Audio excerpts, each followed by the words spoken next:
अभिनय सर, नेपाल में जो हुआ, युवा वहाँ पर प्रोटेस्ट कर रहे हैं, किस लिए? क्योंकि सोशल मीडिया बैन कर दिया। मतलब उनके लिए सोशल मीडिया इतना इम्पोर्टेंट है कि वहाँ प्रोटेस्ट हुआ और वहाँ के प्रधानमंत्री और कई और मंत्रियों ने इस्तीफा दे दिया। अब इस स्थिति को लेकर आप क्या कहेंगे? मुझे बड़ा दुख होता है कि हमारी नेशनल मीडिया, हमारे टीवी चैनल्स बिना वास्तविकता को जाने हुए और इस तरीके का न्यूज़ बना देते हैं कि ये सोशल मीडिया बैन करने का प्रोटेस्ट है। ऐसा बिल्कुल भी नहीं है। नेपाल में कई सालों से हो रहा कुशासन, मिस गवर्नेंस, करप्शन के खिलाफ प्रोटेस्ट है।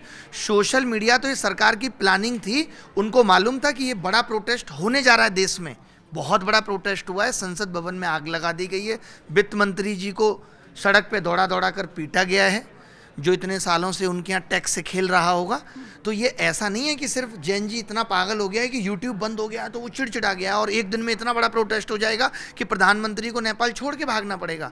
बहुत दिनों से चुनाव जीतने के लिए जब जब सरकारें बड़े बड़े वादे करती रहेंगी, लोगों को फंसाती रहेंगी कि हम ऐसा कर देंगे, वैसा कर देंगे, तो एक दिन फटेगा।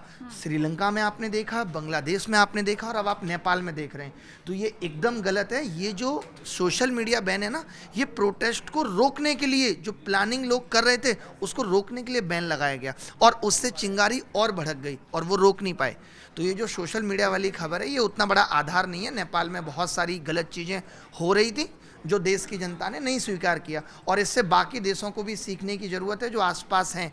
अब आप देखिए ना, नेपाल ने, बांग्लादेश ने श्रीलंका से नहीं सीखा, नेपाल ने बांग्लादेश और श्रीलंका दोनों से नहीं सीखा कि भाई जनता अगर भगवान बनाना जानती है तो 2 मिनट में ज़मीन पे दौड़ा दौड़ा के मारना भी जानती है, क्योंकि लोकतंत्र है। हुआ था तो स्टूडेंट को साफ तौर पे बोला गया था कि 5 बजे तक प्रोटेस्ट करने का अलाउ है, फिर भी उन्हें रात भर रोका गया, लाठीचार्ज हुई पुलिस ने, जो भी बाकी सब तो मीडिया में आपने देखा ही होगा। तो क्या यहाँ पर स्टूडेंट के कंधों पर रखकर राजनीति करने की कोशिश की जा रही है? अपना पर्सनल एजेंडा या पॉलिटिकल जो एजेंडा है वो पूरा करने की कोशिश की जा रही है यहाँ पर? नहीं, मैक्सिमम प्रोटेस्ट में ऐसा होता है कि पॉलिटिकल वाले सोचते हैं कि हम फ़ायदा ले जाएं। सबके अपने हित तो होते हैं। सरकार ने भी आरोप लगाया है कि टीचरों के भी अपने हित थे। तो आपने ऐसा कहा ना कि रात पर रोका वाली बात तो सही नहीं थी, बट ये था कि यहाँ दूर से बच्चे आए हैं। मैं खुद भी उसी, आपने अगर मेरा वीडियो देखा हो तो मैं भी इस चीज़ के खिलाफ था कि अगर 5 बजे तक की परमिशन है तो सरकार के साथ रहते हुए और पुलिस से सपोर्ट लेते हुए ही आंदोलन करना आज के दौर के हिसाब से सही है। क्योंकि देखिए, आंदोलन करना पर्पज नहीं है। आज बहुत सारे एग्जाम्पल आप सुनते हैं, बिहार में बीपीएससी का प्रोटेस्ट हुआ, कोई परमिशन नहीं थी, आंदोलन हुआ ना, आंदोलन का रिजल्ट क्या निकला? तो मैंने उस आंदोलन से सीखा कि आंदोलन को भी सही ढंग से करने की ज़रूरत है। हम कभी नहीं चाहेंगे कि बच्चों के ऊपर लाठियाँ चलें, कोई भी नहीं चाहेगा ऐसे शिक्षकों के ऊपर लाठियाँ चलें। तो क्यों ना अपनी बात भी मनवा ली जाए और तरीका भी ऐसा हो जो कानून के दायरे में रह के हो। तो मैं भी उस चीज़ के खिलाफ था। तो गलतियाँ होती हैं, हर प्रोटेस्ट में होती हैं, और जो लोग प्रोटेस्ट ऑर्गेनाइज कर रहे थे उनसे हुई हैं और उनको भी समझ आएगी ये बात। सर, मेरा नाम अक्षय है। सवाल यहीं से शुरू करते हैं जहां आपने ख़त्म किया था। अरे वाह, कि प्रोटेस्ट, कमाल के जर्नलिस्ट हैं कि सवाल ये वहां से शुरू करना जानते हैं जहां पे अपना आंसर हमने खत्म किया। मजा आ गया भाई, बताइए। सर, प्रोटेस्ट को लेकर के जो है टीचरों में क्या क्रेडिट की लड़ाई है कि हमने करवाया है, इस तरह से कुछ है ऐसा? देखो, ये जो रिफॉर्म आएंगे ये लंबे समय तक चलेंगे और इसका फ़ायदा सिर्फ आज के स्टूडेंट के लिए नहीं होगा, आगे आने वाले वक्त में सबके लिए होगा। टीचर के क्रेडिट को कौन कितने दिन याद रखेगा? कुछ नहीं होता। मैंने 2024 प्री का रिजल्ट रिवाइज कराया खुद से, कोर्ट जा करके तमाम खर्चे के साथ। भूल जाते हैं लोग। तो ऐसा नहीं है अच्छे काम करके कि आप सोचो कि हमेशा आप याद रखे जाओगे, नहीं। तो ये क्रेडिट की लड़ाई नहीं है। हो सकती है कि कोई ऐसा सोच रहा हो या बाहर से दिख रही हो। कई बार चीज़ें बाहर से दिख जाती हैं। जैसे इस वाले प्रोटेस्ट में भी ये दिखा कि ये बाहर से ये दिखा कि ये लीडरशिप की लड़ाई है, बाहर से ये दिखा, बच्चों को ये लगा कि शायद टीचर लड़ रहे हैं इसलिए एसएससी हमारी सुन नहीं रही।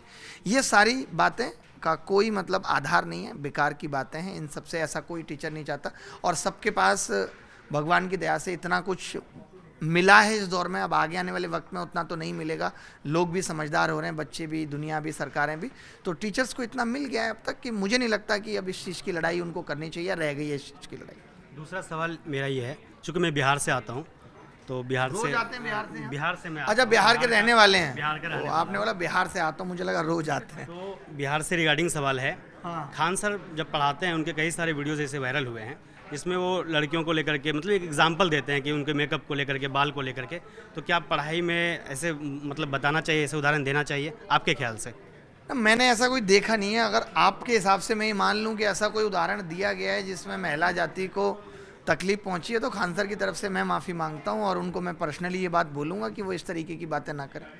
अगर ऐसा हो रहा है तो आपकी महिला मित्र को शायद तकलीफ पहुंची है, दर्द हुआ है, तो मैं उस दर्द के लिए खान सर की तरफ से माफ़ी मांगता हूँ। अभी आपने कहा कि युवा एक दिन आक्रोशित हो जाएगा जैसे नेपाल में हुआ, तो सर आपको क्या, चूँकि आपको बहुत सारे युवा आपको देखते हैं, आपसे प्रेरणा लेते हैं, तो क्या आपको ये अच्छा लगेगा कि युवा उग्र हो जाए, वो भीड़ तंत्र में बदल जाए, संसद में आगजनी होने लगे? क्योंकि सर लोग आपसे सीखते हैं, तो आपको ये अच्छा लगेगा कि युवा एक दिन यहाँ भी उग्र हो जाए, संसद में आगजनी हो? मैंने उग्र वाली बात अभी तक नहीं कही है, मैंने खाली इतना ही कहा कि युवा फटेगा। जैसे 24 तारीख वाला प्रोटेस्ट भी हुआ तो युवा फट ही रहा है, इतने सारे ट्विटर कैंपेन हो रहे हैं, युवा फट ही रहा है। आप विद्रोह कब जन्म लेता है? जब आप सामने, आपको पता है किसी का डाइवोर्स हुआ है आपकी नॉलेज में? एक दिन में नहीं होता, पता है आपको?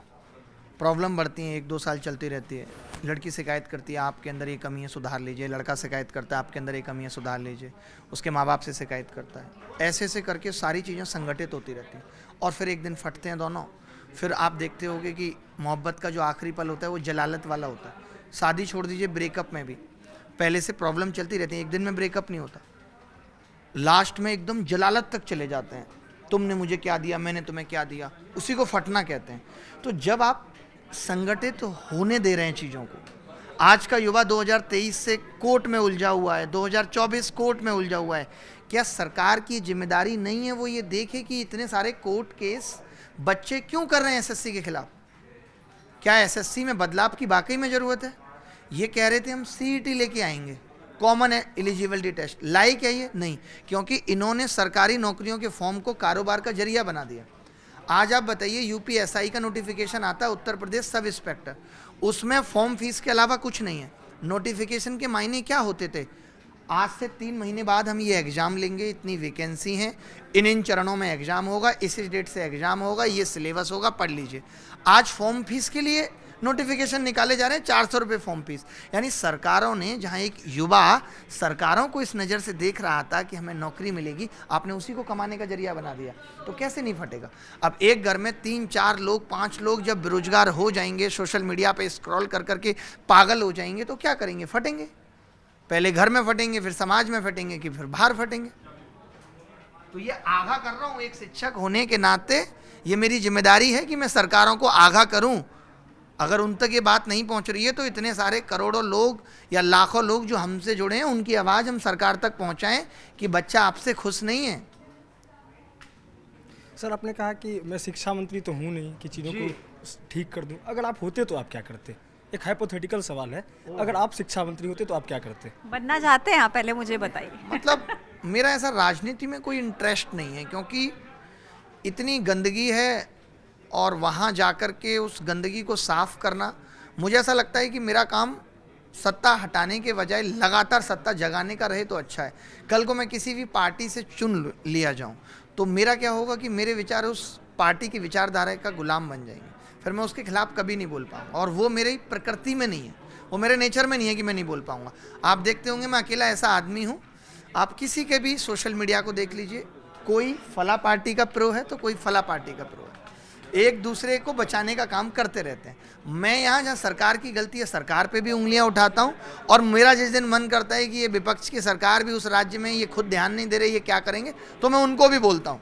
तो ये फिर राजनीति में आने के बाद संभव नहीं हो पाएगा। तो मेरा काम यही रहे कि मैं जब तक जिंदा हूँ सरकार को जगाता रहूँ, वो बेहतर है। बाकी शिक्षा मंत्री होता है या शिक्षा मंत्री को सुझाव देने का मौका मिलेगा तो मैं हर एक बात जो स्टूडेंट के कंसर्न है वो दर्द उन तक जरूर पहुँचाऊँगा।